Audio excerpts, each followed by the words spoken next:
딥페이크, 진짜 같은 가짜. 이제 가짜 뉴스는 단순한 재미의 차원을 넘어 진실을 호도하는 지경에 이르렀습니다.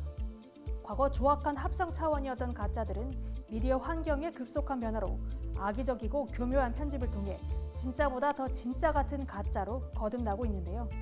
가짜를 진짜로 둔갑시키는 사람들, 그리고 이를 믿는 사람들. 그 이면에는 무엇이 있을까요? 세계는 지금 가짜 뉴스와 전쟁 중입니다.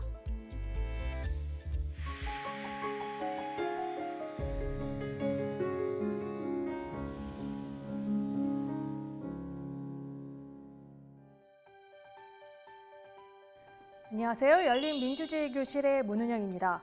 한 지상파 방송국 노조가 생존 위기라는 내용의 성명을 발표했습니다. 방송국의 하루 광고 매출액이 1억 4천만 원인데 이 금액이 6살 어린이 동영상 크리에이터의 매출과 비슷했다고 하죠. 지상파 방송국의 임직원은 1,700여 명인데 말이죠. 미디어의 환경 변화를 참 실감하는 요즘입니다. 동영상 플랫폼, SNS를 통한 뉴스 소비도 기하급수적으로 늘어나고 있습니다. 한 조사에 따르면 동영상 플랫폼을 비롯한 우리나라에는 총 532개의 뉴스 정치 채널이 있다고 하는데요. 채널 수가 이렇게 많으니까 가짜 뉴스, 허위 사실, 이런 유포 등 뉴스의 품질을 또 걱정하지 않을 수가 없을 것 같습니다. 지난 시간 허위 사실과 선거라는 주제로 한국언론진흥재단의 박아람 박사님, 그리고 KBS 저널리즘 토크쇼 제2의 김양순 팀장님 모시고 말씀 나눠봤는데요. 이번 시간에도 이어서 말씀 나눠보도록 하겠습니다. 두 분 어서 오세요. 네, 안녕하세요. 안녕하세요.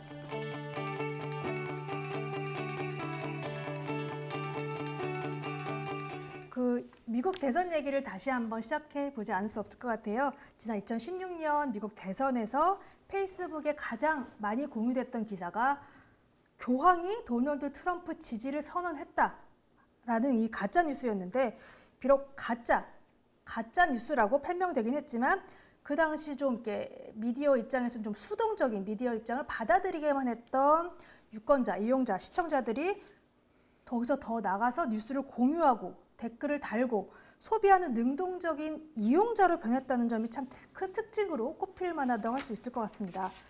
그래서 이렇게 달라진 게 선거철 뉴스뿐만이 아니라 선거철에 떠도는 가짜 뉴스들도 또한 이 허위 정보, 허위 사실, 그래서 여러 가지 변화를 겪어왔을 것 같은데요. 박아람 박사님 먼저 설명 좀 부탁드릴게요. 인터넷 기술이 발전하면서 이용자들이 이제 일방향으로 정보를 주고받는 관계가 아니라 쌍방향으로 서로 주고받는 관계로 발전하다 보니 정보를 얻는 채널이 다양해졌습니다. 이렇게 적극적으로 정보를 탐색하고 공유하는 것은 뭐 좋은 현상입니다만은 검증되지 않은 정보가 확산되지 않도록 이용자 스스로도 주의를 할 필요가 있습니다. 그런데 지금 문제는 이 가짜 뉴스를 만들어내는 주체가 따로 있다고 해서, 그러니까 우리가 흔히 알고 있는 기존 언론사가 아닌 주체가 따로 있다고 해서 논란이 되고 있는 것 같아요. 어떤 정치적 목적이나 의도가 있어서 가짜 뉴스를 만들어낸다, 이렇게 지금 받아들여지고 있는데 좀 설명 좀 자세히 부탁드릴게요. 네, 실제로 예전에는 이제 언론이라고 하면은 신문이나 방송이었잖아요. 그래서 뉴스라는 거를 일반인이 만든다는 게 사실상 불가능했습니다. 근데 지금은 이제 인터넷에 블로그라든지 아니면 카페라든지 사람들이 많이 사용하는 커뮤니티라든지 이런 곳에 굉장히 뉴스와 비슷한 형식의 글을 써서 올린 다음에 이걸 자신의 주변에 있는 사람들에게 공유를 하도록 하면은 금세 뉴스가 되거든요. 약간 다단계 같은 거예요. 한 명이 공유를 해서 세 명이 공유를 해서 세 명이 각각의 또 한 명에게 공유를 하면은 6명이 되고 이런 형식이 되는 거죠. 그러다 보니까 이게 막상 가짜 뉴스라는 게 정치적인 막 목적이나 이해가 없더라도 일반인도 허위나 조작 정보를 아무 의도가 없더라도 만들어서 유통할 수 있는 통로가 생겼다라고 볼 수 있거든요. 그러니까 실제로 트럼프 대선 당시에도 트럼프에 관련된 가짜 뉴스를 만들었던 곳이 미국이 아니었어요. 마케도니아라는 국가에서 10대들이 가짜 뉴스나 아니면은 허위 조작 정보를 뉴스처럼 만들어가지고 페이스북에 올렸더니 여기에 광고가 붙는 거예요. 근데 사람들이 자극적인 제목을 보고 클릭을 많이 했더니 이 페이스북의 알고리즘이라는 게 네. 사람들이 많이 볼수록 광고 단가가 높아집니다. 그러니까 마케도니아의 10대들은 이렇게 하면 돈을 많이 빨리 벌 수 있구나라는 거에 눈을 뜬 거예요. 그래서 굉장히 자극적이고 선정적인 트럼프 관련된 가짜 뉴스들을 생산을 하게 된 거죠. 어떻게 보면은 플랫폼의 도움이 없이는 불가능했었던 일이 이제 가능해졌다고 볼 수 있습니다. 정보통신 기술의 발달이 정말 우리 사회를 편안하게도 해줬지만 우리 사회를 또 위협하는 그런 여러 가지 안전판을 무너뜨리는 기제로 작용하지 않았나 싶은데요. 박아람 박사님 또 붙여주실 수 있을까요? 앞서 말씀해 네. 주신 대로 특히 구글과 페이스북 같은 플랫폼 사업자들은 디지털 뉴스의 중개자로 부상함과 동시에 가짜 뉴스의 온상지 역할도 하고 있는 것이 사실입니다. 실제로 버즈피드의 분석에 따르면은 지난 미국 대선 기간 중에 가짜 뉴스가 공유된 건수가 870만 건에 달했다고 하는데요. 주요 언론사 뉴스의 페이스북 공유 수는 730만 건으로 오히려 낮았습니다. 이런 수치만 놓고 보더라도 누군가는 진짜 뉴스, 바른 뉴스보다는 허위 정보 내지 가짜 뉴스를 더 많이 받고 공유했다라는 사실을 알 수 있는데요. 그리고 교황이 트럼프를 지지했다라는 뉴스의 출처도 루마니아에 사는 24살 청년이 만든 가짜뉴스 사이트였다고 합니다. 김 기자님께서 말씀하셨듯이 이 청년도 단순히 광고가 붙어서 용돈을 벌기 위해서 이런 사이트를 만들기 시작했는데 이런 가짜뉴스가 전 세계로 퍼져버린 거죠. 네. 네, 이 위치가 루마니아라고 하셨잖아요. 네. 사실 교황이 살고 있는 곳은 이탈리아의 로마고 네. 그다음에 트럼프가 있는 곳은 미국인데 네. 가짜뉴스는 루마니아에서 생성된 네. 건데 그렇죠. 이것과 관련돼서 학자들은 이 가짜 정보 아니면 내가 뉴스인데 이상하다 싶은 거는 어디에서 만들어졌는지를 좀 따져봐야겠다라는 출처. 생각, 그렇죠. 말씀하신 출처를 거죠. 따져본 거예요. 이 뉴스라는 게 정보가 처음으로 생성돼서 온라인에서 퍼뜨려져 나가는 곳에 근원이 어딘가라는 네. 거를 찾아봤더니 이 옥스퍼드대에 계시는 연구원 분들이 훌륭한 연구를 해주셨는데 이걸 찾아보니까 소셜미디어 공간 안에서 이런 허위 조작 정보를 만드는 나라들이 정해져 있더라는 거예요. 뭐 미국, 네. 일본, 한국, 중국 이런 나라가 아니라 중동, 마케도니아, 루마니아 이런 특정 국가에서 이렇게 어떤 조작된 뉴스를 공장처럼 만들어가지고 내보내고 있더라라는 굉장히 흥미로운 연구 결과를 그럼 발표했습니다. 그 나라들에 대해서는 이런 조작 정보를 만들었을 때 처벌이나 규제가 굉장히 약하기 때문에 좀 이렇게 일반화 대중화되지 않았기 때문에 그렇게 더 활발하게 펼쳐진다고도 볼 수 있을까요? 그렇게도 볼 수 있고요. 그다음에 이제 중동이나 아니면 동유럽 같은 곳은 어떤 특정 정치적인 목적이라든지 아니면 종교적인 목적이라든지 이런 성향의 단체들이 강하게 있는데 여기에서 자금을 모으기 위해서 사람들이 많이 클릭할 수 있는 뉴스, 즉 미국이라든지 다른 곳의 자극적인 뉴스들로 돈을 벌어서 자금으로 쓴다라고도 볼 수 있을 것 같습니다. 네, 지금 그 돈이라고 말씀해 주신 경제적인 목적 때문에 가짜뉴스 허위 정보를 만든다라고도 해주셨는데 또 트럼프 지금 현직 대통령인데 트럼프가 대통령이 된 후에도 그 상대방이었던 클린턴 후보를 상대로 끊임없이 부정선거 논란을 또 정식 SNS 매체를 통해서 계속 부추기고 있거든요. 경제적 목적이 아닌 이번에는 정치적 목적을 이뤄내기 위해서 좀 이제 이랬던 양상인데 사실 우리나라에서도 선거철에 부정선거 논란이 사실 심심치 않게 등장하고 있거든요. 박아람 박사님 좀 소개해 주실 사례 생각나시는 게 있습니까? 예, 한국에서도 SNS를 통해서 부정선거가 논란이 된 적이 있는데요. 대표적인 것이 19대 대선 사전투표 관련된 그 용지 사건이 있습니다. 그래서 19대 대선의 투표 용지가 두 종류였다는 의혹이 SNS에서 제기가 됐어요. 그래서 사람들이 자신의 부정확한 기억을 바탕으로 내가 본 용지는 이것과 달랐다라고 하면서 용지가 두 개가 아니냐라는 게 논란이 됐던 적이 있는데요. 조사해본 결과 이러한 것은 전혀 근거가 없었던 것으로 밝혀졌고요.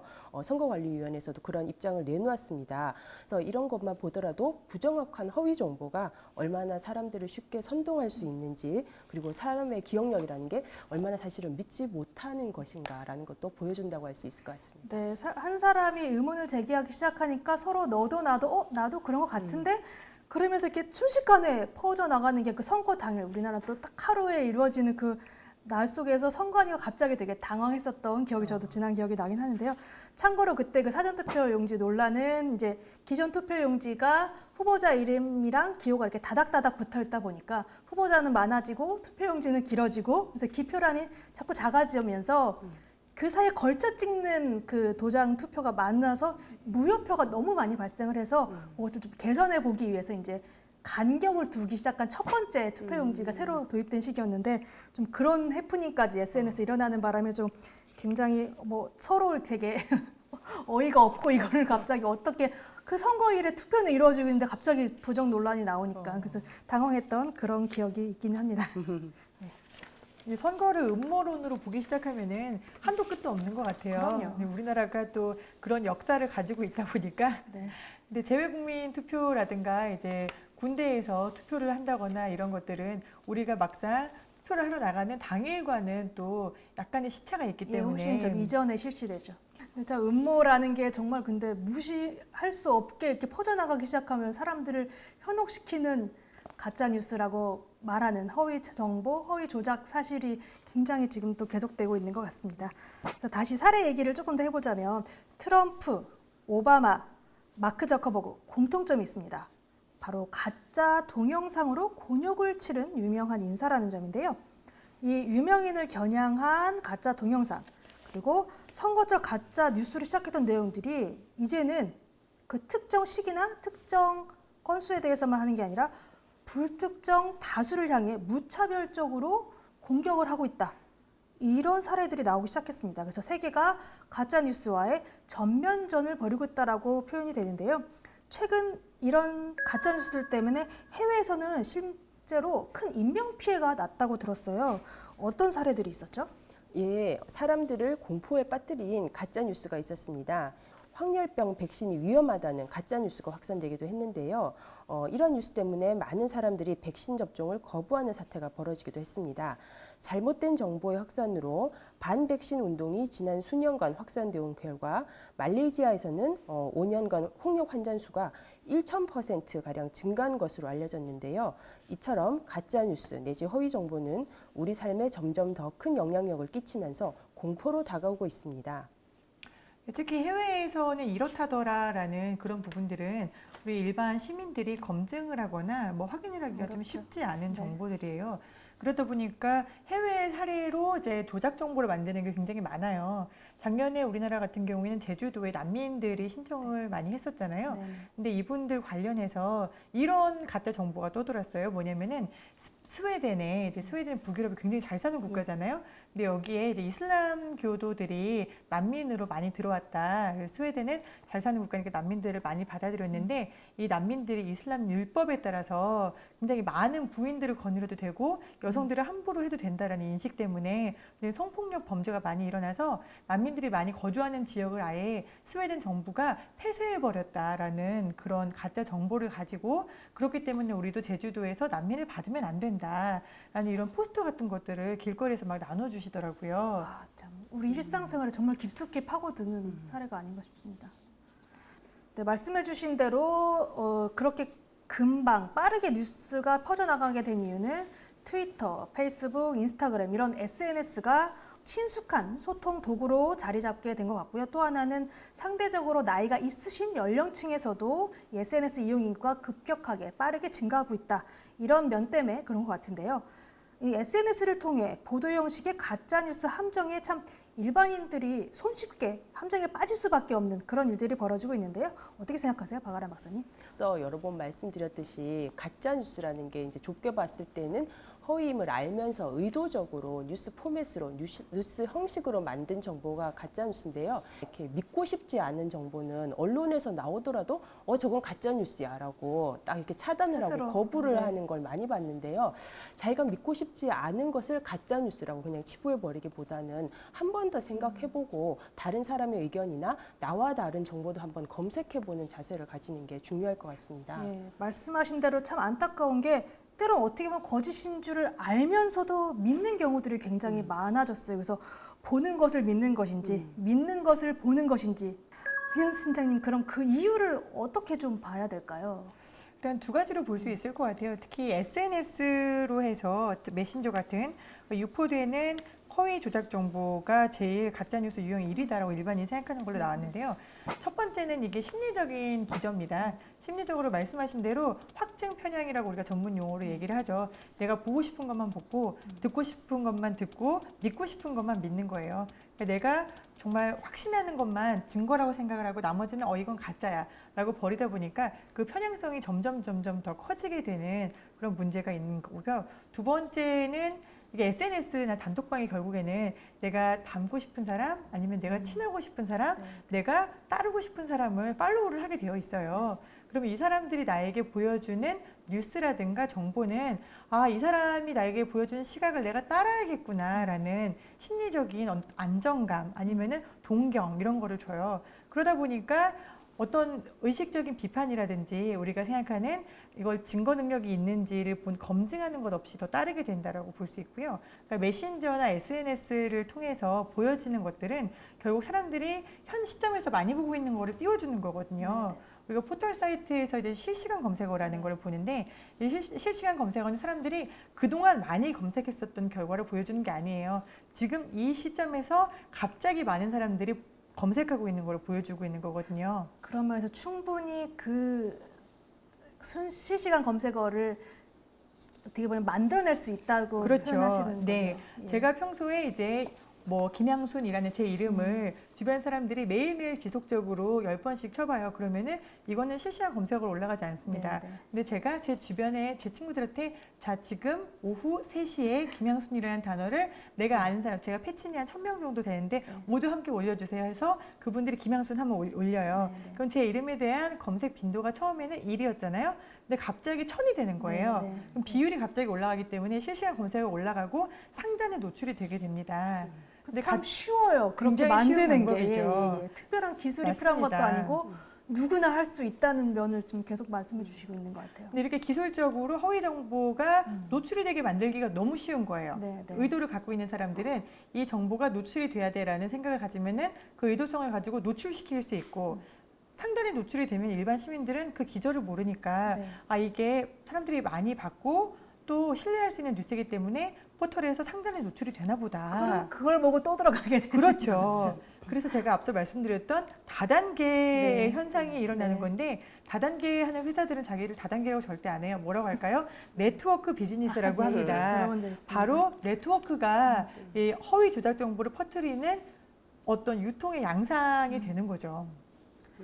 네, 참 어떻게 보면은 별게 아닌 게 정말 쉽게 접근하고 쉽게 만들어낼 수 있기 때문에 그만큼 더 무섭다는 얘기를 결국 계속 하게 되는 것 같은데요. 이게 우리뿐만 아니라 전 세계가 같이 겪고 있는 문제로 알고 있습니다. 그래서 전 세계적으로도 각국에서 다양한 대응책을 마련해 놓고 있는데요.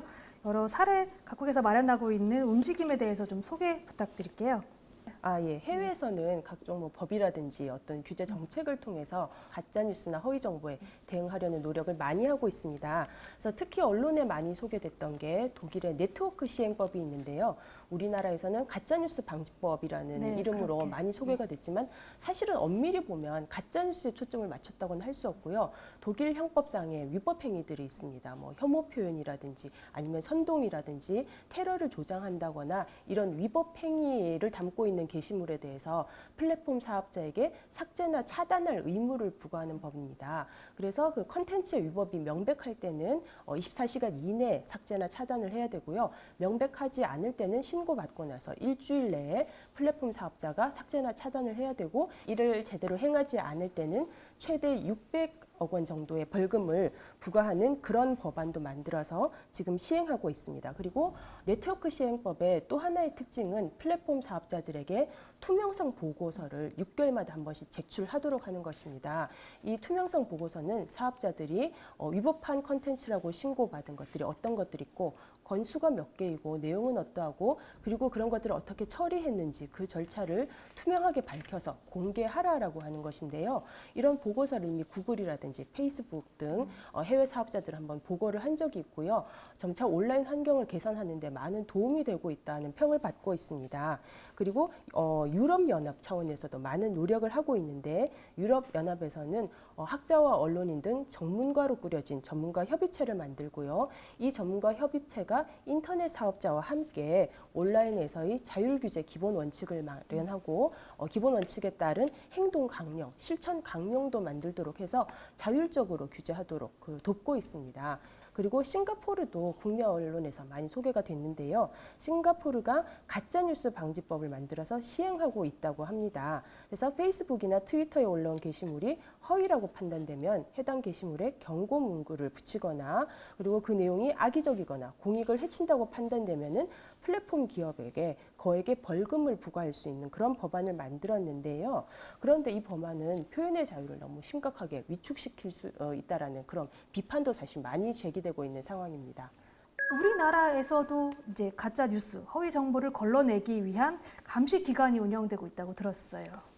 예, 감시 기관이라기보다는 자율 규제 측면에서 팩트 체크를 장려하는 그런 차원으로 볼 수 있습니다. 그래서 예를 들어서 서울대 언론정보연구소는 SNU 팩트 체크 센터를 만들었습니다. 그래서 회원 언론사들이 팩트 체크 기사를 이제 제작을 하면은 그것을 내보내는 플랫폼 역할을 함과 동시에 팩트 체크 기사 작성을 위한 여러 가지 지원을 하고 있습니다.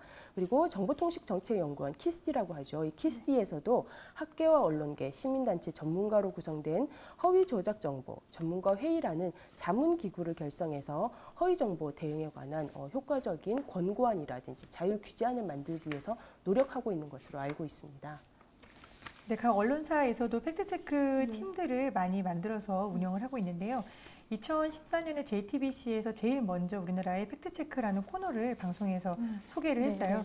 근데 그 이후에 이제 우리가 세월호 사건을 겪으면서 언론사들이 이제 언론의 신뢰도가 급감하는 것에 대해서 좀 죄책감과 반성을 많이 하고 현재는 대부분의 언론사가 팩트체크 기자를 이제 뽑아서 운영을 한다거나 아니면 따로 팀을 구성을 해서 팩트체크를 하고 있는데요.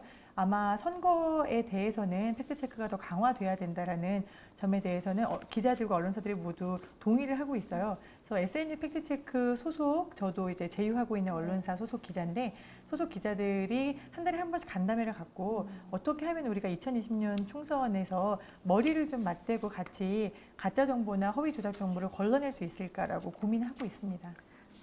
예, 말씀해주신 대로 언론기관에서 많은 노력을 기울이고 있는 것 같은데요. 또 앞서 소개해드렸던 한국언론진흥재단이 발간한 일반 시민들이 생각하는 뉴스와 가짜뉴스 그 여론조사에 따르면은 응답자 24.0%가 가장 유해하다고 생각하는 가짜뉴스 유형으로 또 언론 보도 중에 사실 확인 부족으로 생기는 오보라고 답한 것으로 나타났습니다. 사실 소위 말하는 가짜뉴스 해악보다 언론 매체의 오보가 지니는 유해성이 더 크다고 판단했다는 얘기인 것 같은데요. 언론사의 파급력이 그만큼 강하고 또 언론 오보의 경우 일반 시청자나 청취자 입장으로서는 그게 사실인지 아닌지 판단하기는 거의 불가능하다고 볼 수 있기 때문일 것 같습니다. 지난 시간 잠시 언급해 주셨다시피 미디어 리터러시, 이제는 현대 사회에 좀 필수적으로 갖춰야 되는 일반 시민의 또 한 자세라고 느껴지는데 이런 우리 시청자, 유권자들이 미디어 리터러시를 갖출 수 있는 노하우를 좀 알려주실 수 있을까요?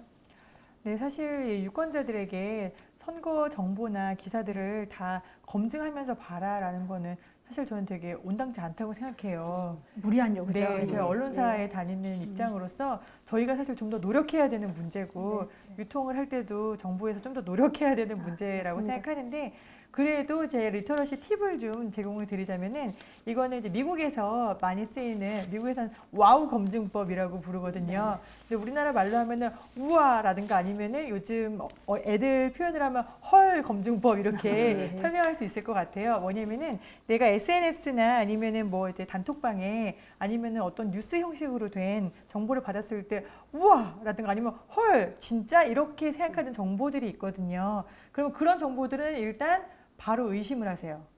아, 너무 자극적이라는 네. 말씀이시죠? 나의 감정을 건드린다거나 진짜? 라고 생각하는 부분은 첫 번째로 의심을 하셔야 돼요. 이거를 우리가 헐 아니면은 진짜 이런 검증법이라고 볼 수 있을 것 같고요. 어떻게 의심을 해야 되냐면은 그 정보를 만든 회사 아니면은 우리가 이걸 소스라고 부르는데 출처를 확인을 하시는 거예요.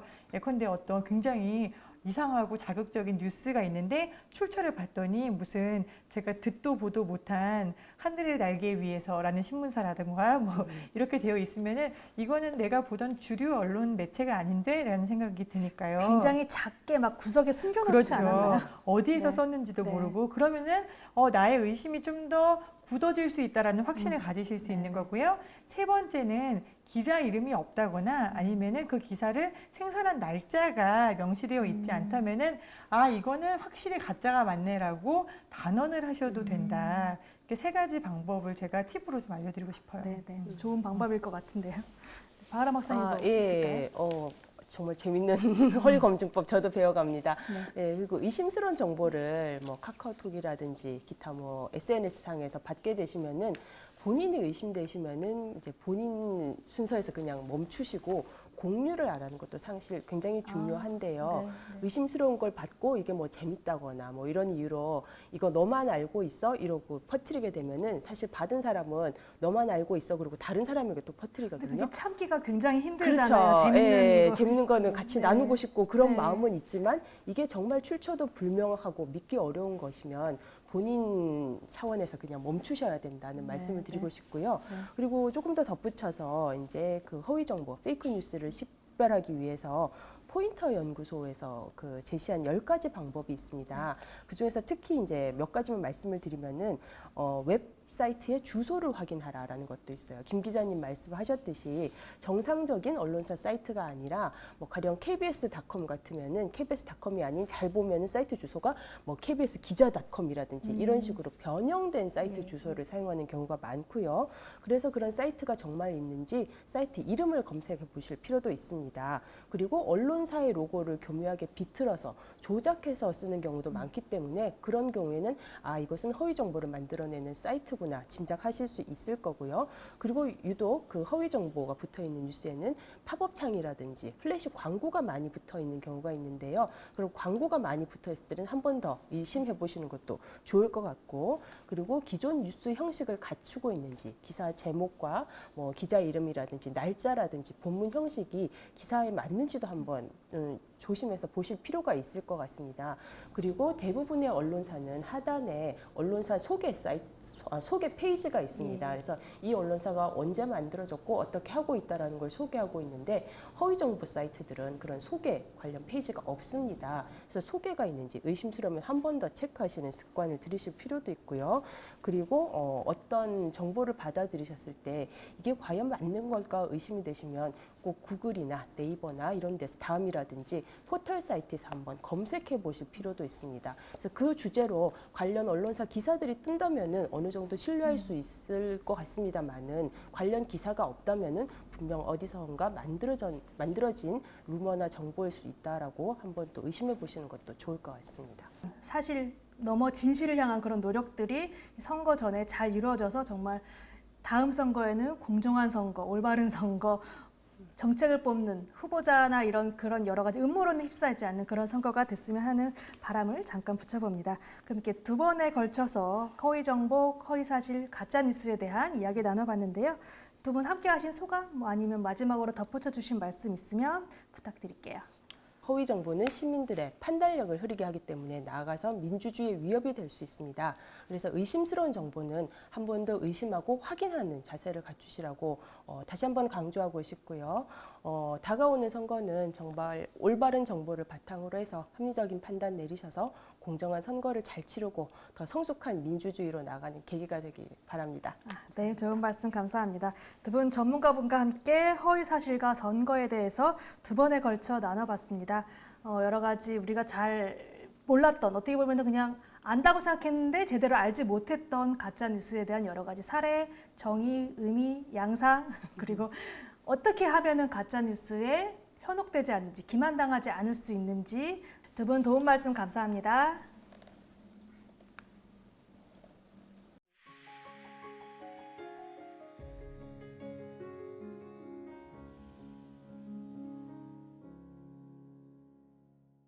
외국에서 일명 가짜뉴스 방지법을 시행하는 프랑스나 독일, 싱가포르 등의 나라들은 표현의 자유를 억압한다기보다는 잘못된 정보를 퍼뜨리는 행위를 막자는 취지로 시행되고 있습니다. 그래서 그 표현 역시 가짜뉴스가 아닌 잘못된 정보, 그다음에 조작된 정보, 이런 허위사실, 허위정보 이런 용어들을 사용하고 있고요. 제재 범위도 혐오와 차별을 방지하는 부분까지 광범위합니다. 그렇다면 한국에서의 가짜 뉴스는 과연 어떻게 정의되고 있을까요? 우리나라에서도 20대 국회에서 가짜 뉴스 방지를 위한 법률안이 국회에 상정되어 있지만 그 정의조차 사실 의견이 분분한 것이 사실입니다. 그런데 혹시 자신의 생각과 혹은 주장과 다를 때 가짜라는 이름으로 폄하하고 있는 것은 아닐까요? 규제에 앞서서 가짜 뉴스, 허위 정보, 이 허위 사실에 대한 명확한 개념과 기준이 먼저 마련됐으면 하는 바람입니다. 열린 민주주의 교실, 저는 다음 시간 찾아뵙도록 하겠습니다. 감사합니다.